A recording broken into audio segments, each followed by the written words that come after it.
Hello అండి అందరికీ నమస్తే. Welcome back to our channel keen V V R N world. ఎలా ఉన్నారు అందరూ? బాగున్నారా? ఈరోజు మీరు చూడబోయే రెసిపీ వచ్చేసి మష్రూమ్ రైస్ అనొచ్చు, పులావ్ అనొచ్చు, బిర్యానీ అనొచ్చు. పేరు ఏదైతేనేమి ఏదైనా పెట్టుకోండి, రుచి మాత్రం చాలా అద్భుతంగా ఉంది. మనకి ఎప్పుడైనా చికెన్ బిర్యానీ తినాలనిపించినప్పుడు కానీ ఆ రోజు చికెన్ తినకూడదు అనుకున్నప్పుడు ఇలా మష్రూమ్ రైస్ ట్రై చేయండి, చాలా బాగుంటుంది. అచ్చం చికెన్ బిర్యానీ కంటే కొంచెం ఎక్కువ టేస్ట్గానే ఉంటుంది. ఇంట్లో ఉన్న ఇంగ్రీడియంట్స్తోనే చాలా తక్కువ ఇంగ్రీడియంట్స్తో చాలా రుచిగా చేసుకుందాము. మరి ప్రాసెస్లోకి వెళ్ళిపోదాం.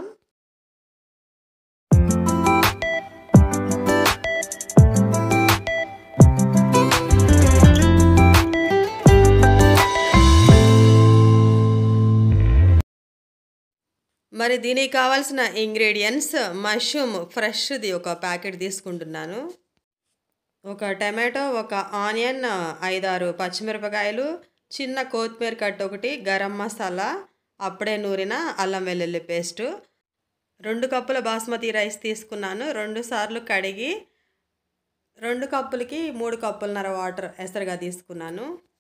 బాస్మతి రైస్ని 1 అవర్ లేదంటే హాఫ్ అన్ అవర్ నానబెట్టుకోవాలి. మష్రూమ్కున్న మట్టంతా పోయేలాగా శుభ్రంగా వాష్ చేసుకోవాలి. 2-3 సార్లు వాష్ చేసుకున్న తర్వాత మనకి ఏ సైజులో కావాలంటే ఆ సైజులో కట్ చేసుకోవాలి. చూడండి ఎంత వైట్గా వచ్చాయి, బాగున్నాయి కదా, ఫ్రెష్గా ఉన్నాయి. 4 ముక్కల్లాగా లేదంటే 2 ముక్కల్లాగా కట్ చేసుకోవాలి. మష్రూమ్స్ అన్నీ ఈ విధంగా కట్ చేసుకున్న తర్వాత ఆనియన్, టమాటో అవి కూడా సన్నగా కట్ చేసుకోవాలి.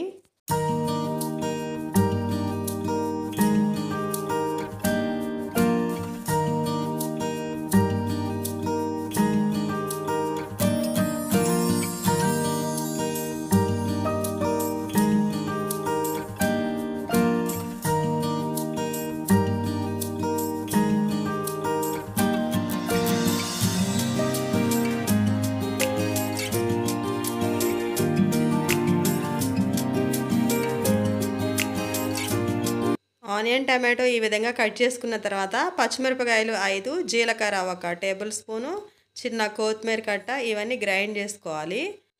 కావాలంటే పుదీనా కూడా యాడ్ చేసుకోవచ్చు. నేను కొత్తిమీర ఫ్లేవర్తో చేద్దామని పుదీనా వేయటం లేదు. ఇవి మొత్తం కొంచెం కచ్చపచ్చిగా పేస్ట్ చేసుకోవాలి, మరీ మెత్తగా వద్దు. ఈ విధంగా చేసుకుంటే సరిపోతుంది. మరి ఈ మష్రూమ్ రైస్ కుక్కర్లో ప్రిపేర్ చేసుకుందాము. స్టవ్ వెలిగించి కుక్కర్ పెట్టి 2 టేబుల్ స్పూన్ల థిక్ నెయ్యి వేస్తున్నాను. కరిగున్న నెయ్యి అయితే 4 టేబుల్ స్పూన్లన్నా వేయండి. హోల్ గరం మసాలా వేసుకోవాలి. నెయ్యి వేడయ్యాక నేను దాల్చిన చెక్క, లవంగాలు, బిర్యానీ ఆకు వేశాను. ఏవి ఉంటే వేసుకోవచ్చు. బిర్యానీ ఆకు, కొంచెం పసుపు కూడా వేసి ఫ్రై అయ్యాక సన్నగా కట్ చేసిన ఆనియన్ కూడా వేసి ఫ్రై చేసుకోవాలి.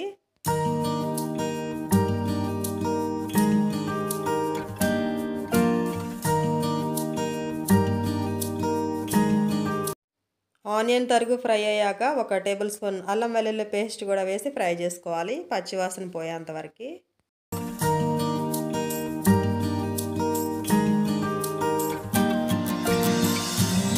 అల్లం వెల్లుల్లి పేస్ట్ కూడా వేగాక మనం ముందుగా గ్రైండ్ చేసి పెట్టుకున్న పచ్చిమిర్చి, కొత్తిమీర పేస్ట్ కూడా వేసి ఫ్రై చేసుకోవాలి. పచ్చిమిర్చి పేస్ట్ పచ్చివాసన పోయేంతవరకు ఫ్రై చేయాలి. ఆయిల్ బయటకు వచ్చేంతవరకు బాగా ఫ్రై చేసుకోవాలి.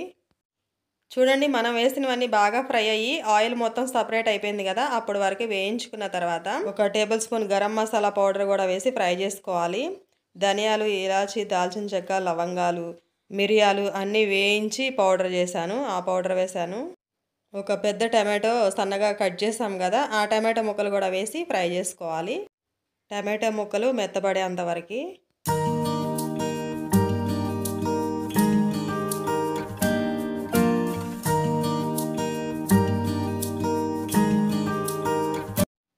ఇప్పుడు రైస్కి సరిపడా కళ్ళుప్పు వేస్తున్నాను.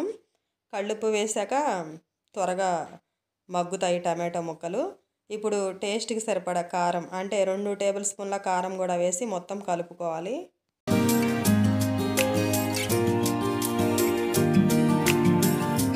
చూడండి, మనం వేసిన స్పైసెస్ మొత్తం బాగా ఫ్రై అయ్యి ఆయిల్ మొత్తం సపరేట్ అయింది కదా. అప్పుడు ముందుగా కట్ చేసి పెట్టుకున్న మష్రూమ్ ముక్కలు కూడా వేసి మరొకసారి మొత్తం కలుపుకోవాలి.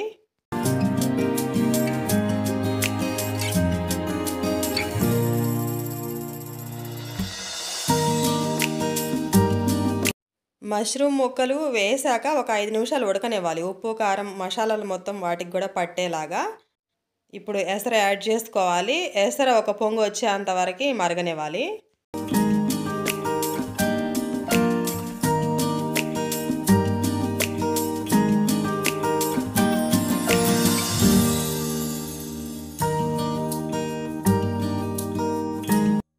చూడండి ఎసరు బాగా కాగి తేరులుతూ ఉంది కదా. ఇప్పుడు 1 అవర్ ముందుగా నానబెట్టుకున్న బాస్మతి రైస్ కూడా యాడ్ చేసుకోవాలి.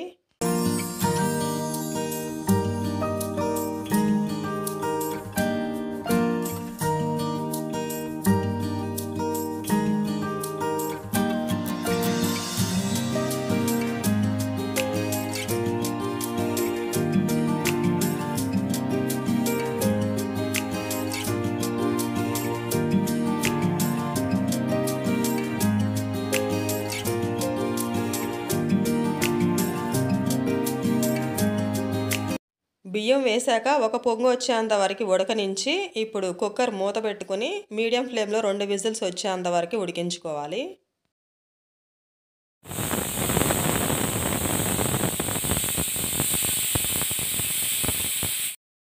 మరి 2 విజిల్స్ వచ్చాక స్టవ్ ఆఫ్ చేసి ఒక 10 నిమిషాలు అలా వదిలేద్దాం. కుక్కర్ మూత ఆవిరిపోయేంత వరకు.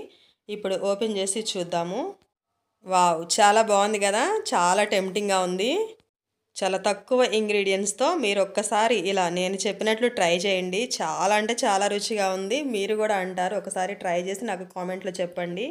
ఇంకొక 5 నిమిషాలు అలా వదిలేసామంటే చాలా పొడి పొడిగా వస్తుంది. కానీ ఎప్పుడెప్పుడు తిందామా అనిపిస్తుంది. అంతే వేడితో వడ్డించుకుంటున్నాను. కొంచెం మాయిశ్చర్గా ఉన్నప్పుడు కూడా బాగుంటుంది. మీకు ఎలా ఇష్టమైతే అలా తినండి. మాయిశ్చర్గా ఉన్నప్పుడు అయితే ఇలా వేడి మీద పెట్టుకోండి. లేదు పొడి పొడిగా కావాలంటే ఇంకొంచెం సేపు ఒక 5 నిమిషాలు ఆగండి. రైతాతో వడ్డించి మీ ఫ్యామిలీ మెంబర్స్ అందరికీ ఇవ్వండి. చాలా బాగుందని మెచ్చుకుంటారు. ఇదండి ఈ వీడియో. మీకు నచ్చింది అనుకుంటున్నాను. Please like, share and subscribe. Thank you for watching. మరొక మంచి వీడియోతో మళ్ళీ కలుద్దాం. అప్పటి వరకు బాయ్ బాయ్.